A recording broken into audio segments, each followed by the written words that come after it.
Assalamualaikum warahmatullahi wabarakatuh. Alhamdulillah wassalatu wassalamu ala Rasulillah. Amma ba'du. Alhamdulillahirabbil alamin. Sahabat konten Islam yang berbahagia.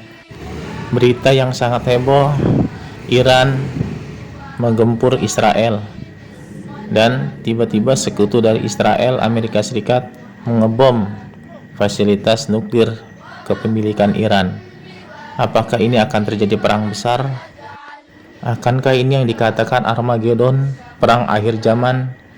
Baik sahabat konten Islam yang berbahagia, sebaiknya kita dengarkan ceramah dari Muhammad Ridwan. Semoga beliau dalam keadaan sehat walafiat dan Allah berkahi umurnya dan ilmunya. Baik sahabat konten Islam yang berbahagia, kita simak saja ceramah dari beliau. Semoga bermanfaat.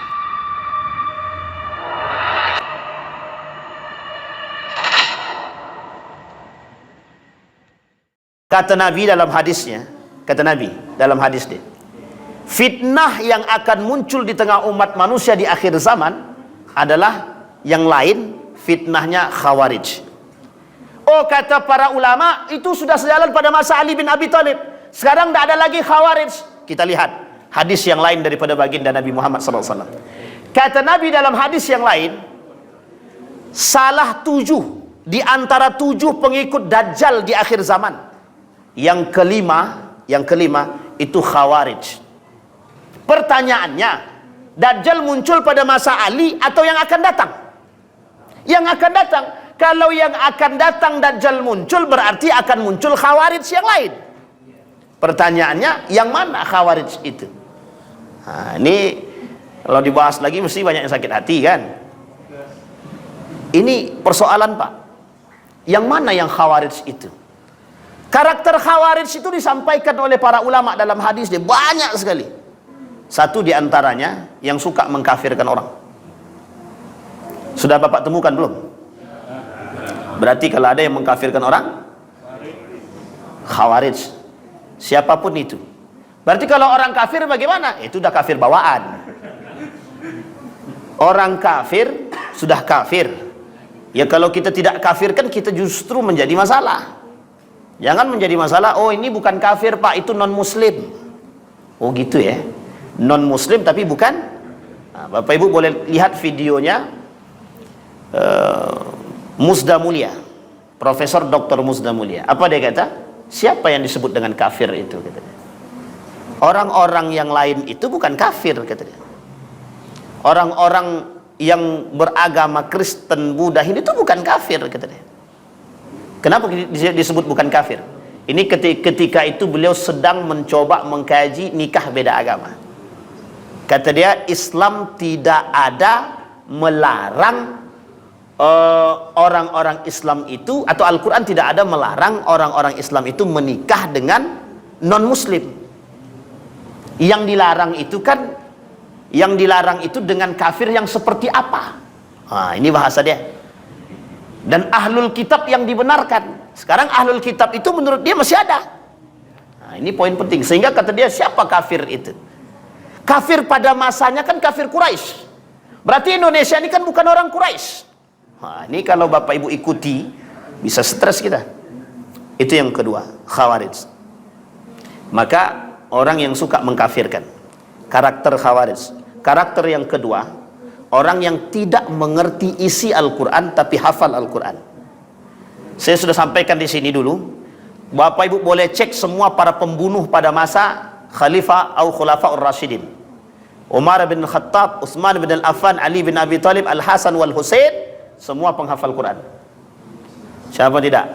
Ibnu Muljam, Abu Lu'lu', semua rata-rata penghafal Quran. Yang tukang gorok leher mengerti agama, faham agama. Yang menggorok leher, yang memotong leher Al-Husain, mengerti agama, sangat mengerti agama.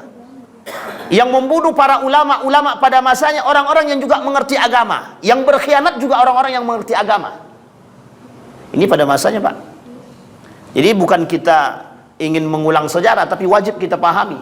Karena kelak akan muncul khawarij-khawarij yang lain. Artinya, kata para ulama, yang mensifati sifat khawarij.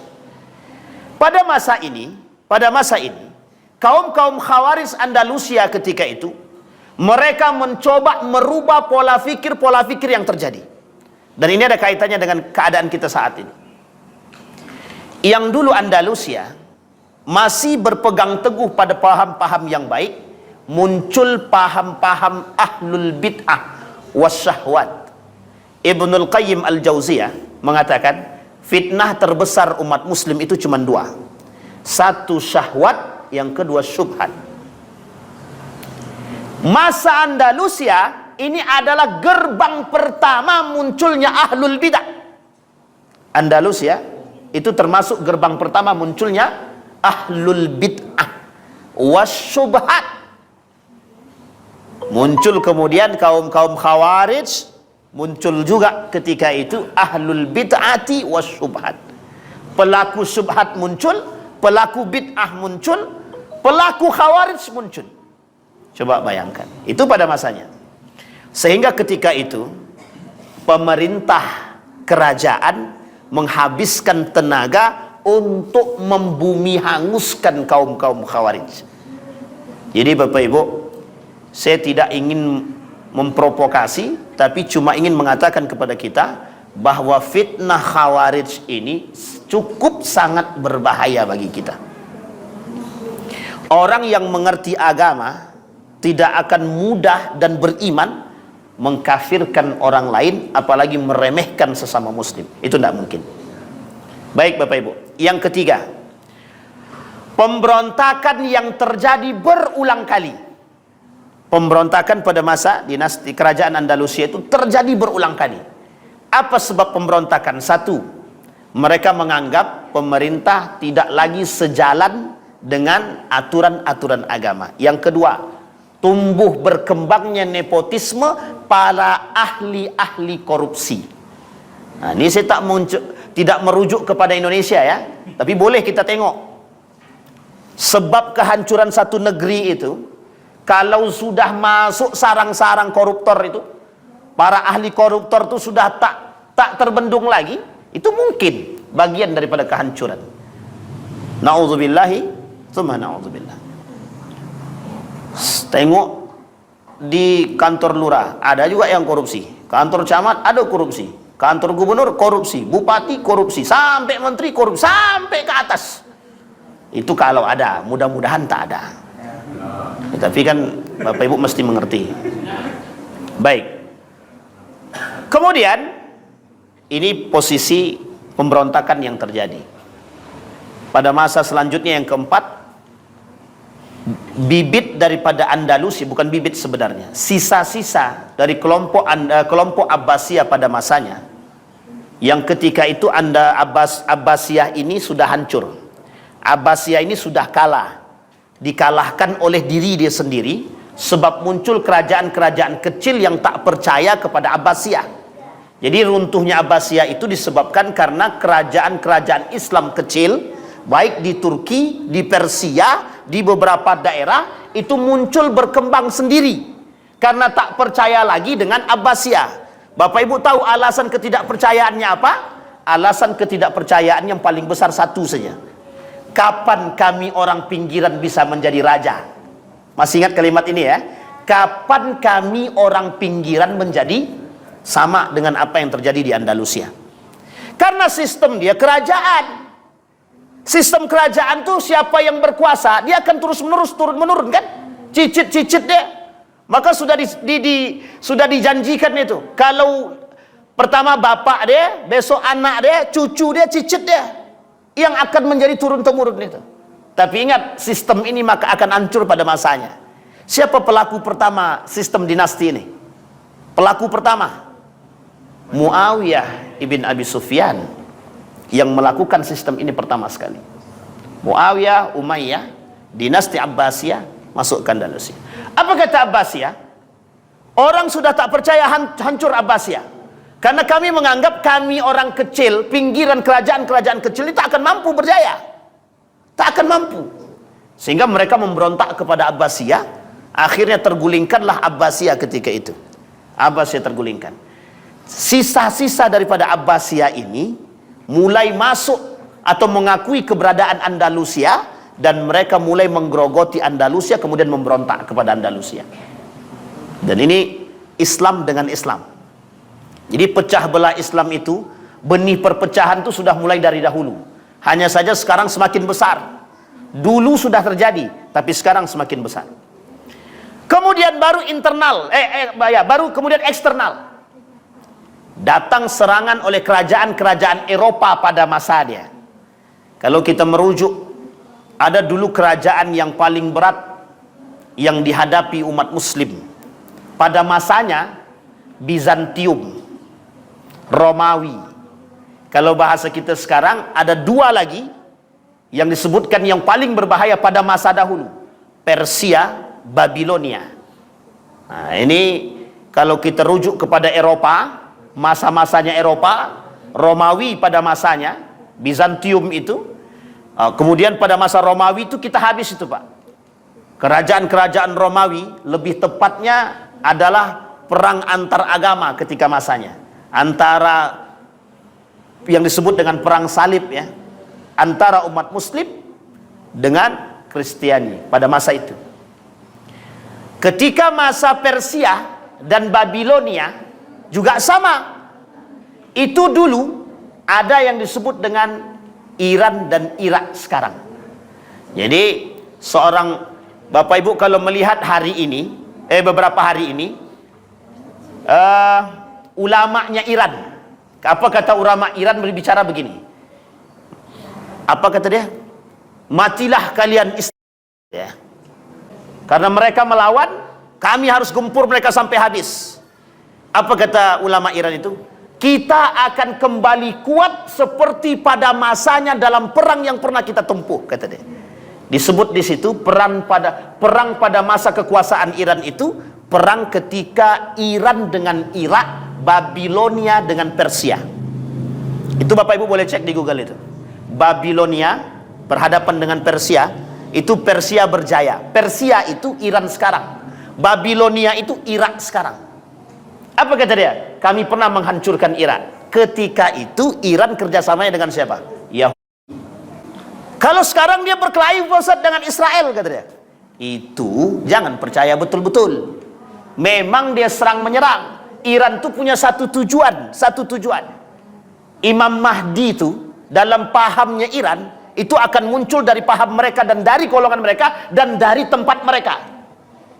Dan Imam Mahdi ini bakal bisa menguasai dunia kalau Iran bisa menguasai dunia. Satu di antaranya kalau Iran bisa menaklukkan Israel. Israel ini belum tentu semua Yahudi. Tapi Yahudi juga belum tentu semuanya Israel. Sampai di sini bisa dipahami. Israel itu cuma di negeri Israel. Tapi Yahudi ada di mana-mana.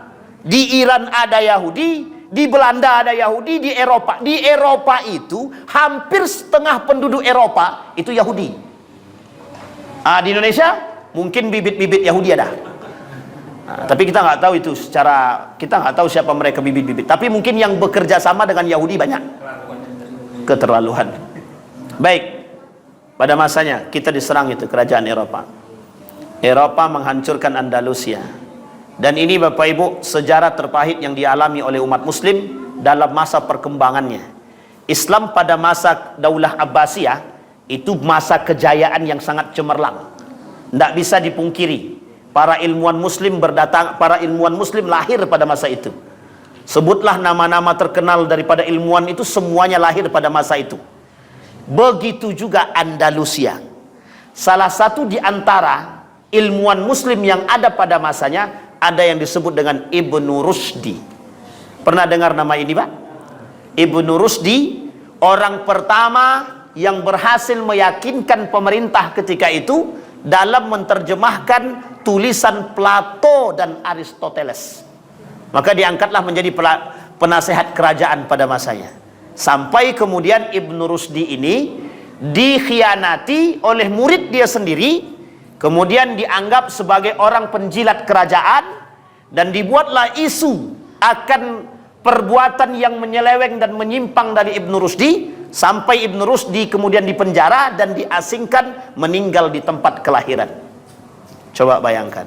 Setelah itu, pada masa inilah Bapak Ibu, pada masa Andalusia ini, kita tidak boleh ingkari, tidak boleh kita pungkiri pada masa inilah banyak orang-orang Eropa yang datang ke Islam untuk belajar pada masa itu.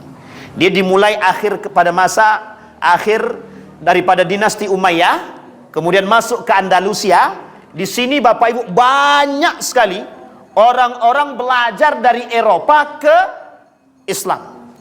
Diambil buku-buku Islam tadi, dipelajari, mereka translate, mereka terjemahkan ke dalam bahasa Persia, Belanda, Inggris, semua Pak, diterjemahkan ke bahasa Jerman, bahasa Persia, bahasa Inggris.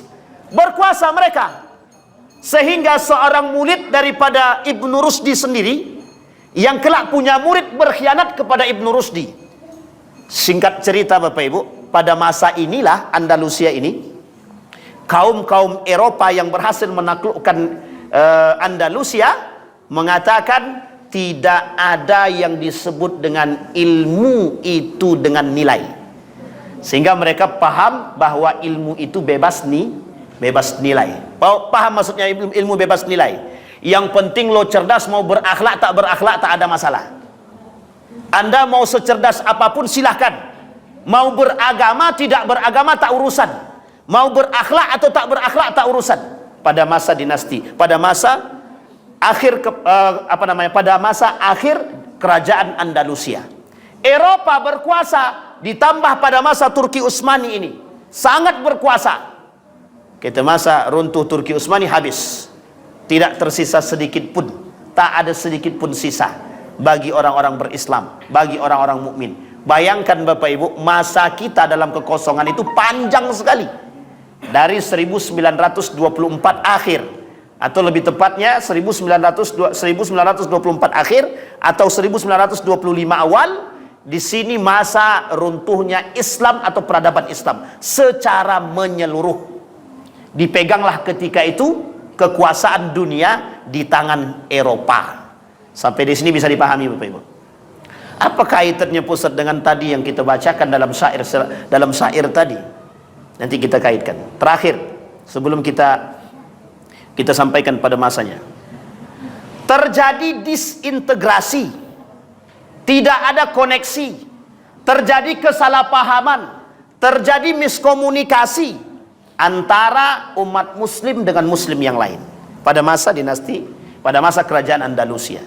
Di sini Bapak Ibu, menyebabkan lemahnya kerajaan Andalusia, persis seperti lemahnya dinasti Umayyah, persis seperti lemahnya dinasti Abbasiyah, kelak juga begitu dialami oleh dinasti Utsmaniyah atau Turki Utsmani. Nah Bapak Ibu sekalian yang berbahagia, apa yang ingin kita sampaikan? Yang ingin kita sampaikan begini: lemahnya umat muslim hari ini disebabkan lemahnya persatuan umat muslim hari ini. Lemahnya persatuan umat muslim hari ini disebabkan munculnya kelompok-kelompok di dalam tubuh umat muslim itu sendiri. Munculnya kelompok-kelompok di dalam tubuh umat muslim itu sendiri, yang mereka memang sengaja untuk menghancurkan Islam dengan dua hal. Satu, kelompok yang muncul dengan hawa nafsu, yang kelak mengarahkan kepada syubhat dan bid'ah. Yang kedua, kelompok yang sengaja disisipi dan disusupi oleh Eropa untuk menghancurkan umat muslim. Sampai di sini bisa dipahami Bapak Ibu. Apa maksudnya? Maksudnya adalah kita umat muslim hari ini sedang disusupi dan disisipi. Siapa penyusupnya? Siapa penyusupnya? Iran diikatnya orang-orang yang, ada orang yang menjadi mata-mata Israel, diikat di rudal. Itu enak juga kalau begitu kan, kalau nampak oleh kita mata-mata yang merusak kita ini. Dulu terjadi Pak, berkali-kali saya sampaikan dimanapun, Snockhorgen itu mata-mata perusak Indonesia, perusak Islam. Snockhorgen itu yang mampu merusak Aceh pada masanya, kerajaan Samudra Pasai, itu orangnya Pak. Snockhorgen itu yang membawa paham liberal dan sekuler ke Indonesia. Mereka dia merusak, tapi uniknya dia hafal Quran, dia paham Al-Quran, dan dia bisa bahasa Arab. Uniknya Bapak Ibu bisa bahasa Arab, sebagian kecil di antara kita. Bapak Ibu paham detail Al-Quran. Orientalis memahami Al-Quran. Kita hampir tak paham isi Al-Quran. Banyak penghafal Quran, uniknya penghafal Quran justru yang mohon maaf memecah belah kita. Sampai di sini paham. Kita tak menghina orang-orang para penghafal Quran. Kita berharap penghafal Quran yang baik, yang beriman, Pak. Tapi banyak para penghafal Quran juga yang mereka hanya menghafal tapi tak memahami makna Al-Quran. Apa kata guru kami? Perusak terberat dalam tubuh kita nih, orang yang tidak mengerti Al-Quran tapi hafal Al-Quran. Itu sangat berbahaya, Pak. Sangat berbahaya. Dan itu berada di antara kita, kan? Berada di antara kita. Jadi sekarang ini kita nih penyakitnya komplikasi. Kalau kita rujuk kepada hadis-hadis tentang akhir zaman, kita ini betul-betul sudah berada di akhir zaman, Pak. Kalau kita tidak sadar lagi, entah kapan kita sadar, tunggu mati saja. Kalau sudah mati itu tak mungkin entah sadar atau tidak, kita tidak tahu. Tapi kembali lagi pada masalah tadi, bahwa begitulah seriusnya mereka pada masa itu. Saking tidak terimanya kaum orientalis itu dengan kita, mereka mulai menyakiti kita pada masa dinasti Andalusia, kerajaan Andalusia, sampai hari ini. Mereka tak berjaya pada masa Andalusia, tapi baru berjaya ketika runtuh Turki Utsmani. Sampai hari ini berapa lama mereka pegang? 1925. Sudah berapa tahun, Pak? Hari ini 2000. Sudah berapa tahun? Satu abad lamanya kita dijajah oleh mereka hari ini. Kalau dibilang satu abad 1924 berarti harusnya sudah lewat 2024 kemarin. 2024 akhir, November. Itu sebenarnya sudah 100 tahun kita dijajah. Sekarang nambah setahun lagi. Harusnya kata para ulama, setiap 100 tahun itu mujahid muncul.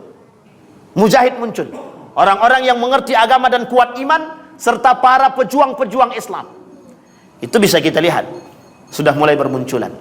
Insya Allah, kalau bermunculan berarti tandanya terasa dekatnya hari kiamat itu dengan kita, Pak.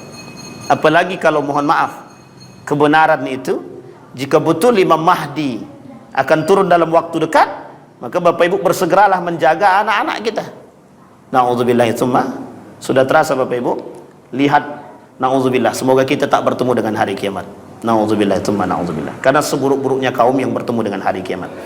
Nah, Bapak Ibu sekalian yang berbahagia, Al-Quran mengajarkan kepada kita, wa'tasimu bihablillah wa la tafarraqu. Ini inti poinnya. Bapak Ibu, cara Eropa menghancurkan kita itu dengan memecah belah. Itu strategi.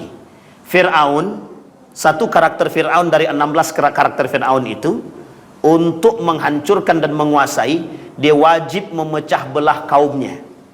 Dipecah belah dulu. Setelah dipecah belah, baru kemudian dia menjadi orang yang paling terkuat. Dia hasut semua orang-orang. Siapa yang paling lemah, mereka hasut yang kuat untuk menindas yang lemah. Pada masa itu Fir'aun memecah belah umat dengan berbagai macam cara. Sama, Pak, sekarang kita juga dipecah belah. Kalimat wa'tasimu bihablillah, kata para ulama Al-Quran, jangan remehkan kalimat ini.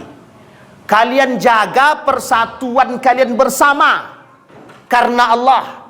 Karena sekarang manusia mencintai saudara bukan karena, tapi karena apa? Kami mencintai dia, Ustaz. Pokoknya dia baik kepada kami. Kenapa dia baik? Selalu bantu kami. Berarti Bapak Ibu cinta dia karena apa? Karena harta dia. Sudah diingatkan dengan azan kita. Coba bayangkan Bapak Ibu. Kita hari ini dipecah belah dari berbagai macam arah. Satu, kita dipecah belah dari sisi ekonomi. Dua, kita dipecah belah dari sisi budaya. Tiga, kita dipecah belah dari sisi politik. Empat, kita dipecah belah dari sisi agama kita sendiri. Agama kita sendiri. Muncul kelompok-kelompok yang ingin menghancurkan. Sama satu di antara. Sehingga umat muslim lemah, begitu selemah-lemahnya. Kalimat selanjutnya kata Allah, wa'tasimu bihablillah wa la tafarraqu. Kalian jangan berpecah belah, jangan. Sampai Nabi bilang begini dalam hadis dia, kalau kalian nampak kaum Khawarij atau kalian bersama dengan pemimpin yang sezolim-zolimnya, dua yang kalian lakukan gitu. Kalau tak mampu masih bersama dengan mereka, maka beruzlahlah.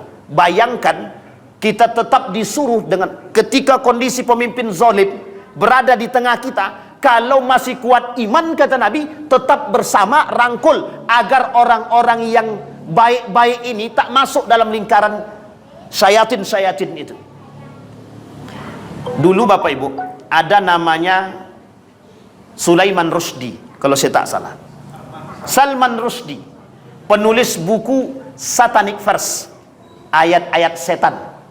Ibu tahu apa, Bapak Ibu tahu apa yang dia tulis dalam buku itu? Penghinaan kepada Islam, penghinaan terhadap Islam.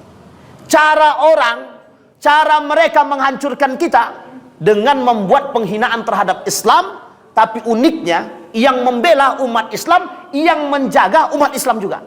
Sehingga yang terjadi berantem dengan siapa? Muslim dengan Muslim. Itu yang kita alami sekarang, Pak.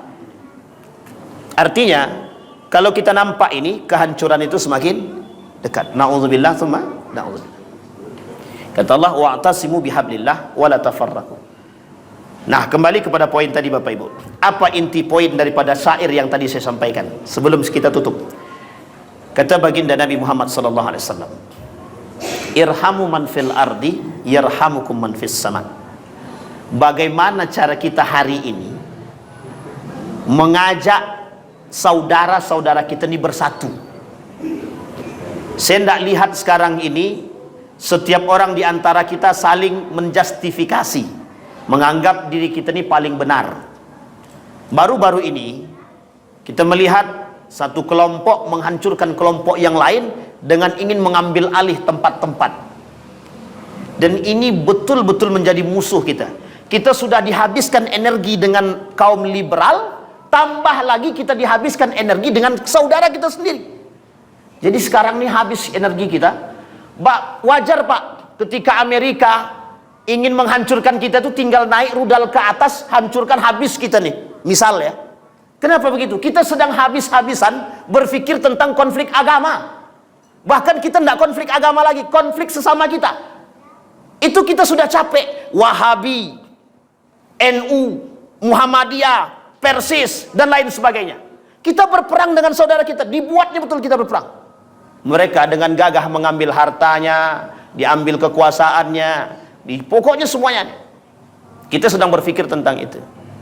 Maka kata syair tadi, bayangkan kata dia, jangan sampai seorang muslim itu yang mengaku beriman, sebaik-baiknya muslim itu tidak menyebarkan aib saudara dia sesama muslim yang paling baik, Pak. Sekarang kita tak lagi menyebarkan aib, tapi justru kita mencemooh aib saudara kita sendiri. Nah, ini yang terjadi sekarang. Maka kenapa kita nih selalu berantem? Kita tidak konflik agama lagi, kita konflik sesama kita. Uniknya mereka yang di sana tertawa. Alhamdulillah kata mereka. Bukan alhamdulillah, syukurlah mereka sudah berkelahi. Maka kami tak capek-capek lagi membuat kalian berkelahi, kata dia. Jadi tinggal menghancurkan kita, Pak. Ketika mereka punya uang, dikasih uang, kita terlena dengan uang tersebut. Bayangkan, kita rela menjual harga diri rakyat kita hanya karena uang. Bapak Ibu sekalian yang berbahagia, komplikasi penyakit yang dialami bukan tidak memiliki ruang untuk sehat. Komplikasi penyakit yang kita alami bukan tidak memiliki ruang untuk sehat. Kata guru saya, disinilah yang disebut dengan cahaya. Kita butuh ruang yang kecil tadi untuk menampakkan cahaya-cahaya tersebut. Kita berharap cahaya-cahaya itu muncul dari diri kita sebagai orang yang sadar, yang belajar, yang beriman dan berakhlak. Ashiruhum bil ma'ruf. Bagaimana cara kita bermuasyarah dengan saudara kita dengan cara yang baik dalam bentuk persatuan ini, itu yang disebut dengan cahaya. Bapak Ibu sekalian yang berbahagia, tidak ada yang selamat di akhir zaman kecuali orang beriman yang saling bergandeng tangan. Tidak ada tempat buat orang sendiri di surga itu. Surga itu untuk bersama. Wasiqal ladzina taqaw rabbahum ilal jannati zumara. Kelak kita masuk surga itu sama-sama. Jadi Bapak Ibu, kalau pengen kita kuat kembali, Mudah-mudahan Islam itu muncul, peradaban Islam kemudian naik dari sisi Asia ini. Mudah-mudahan itu adalah kita. Mudah-mudahan bermanfaat bagi kita semua. Fa'tabiru ya ulil absar la'allakum tuflihun. Assalamualaikum warahmatullahi wabarakatuh.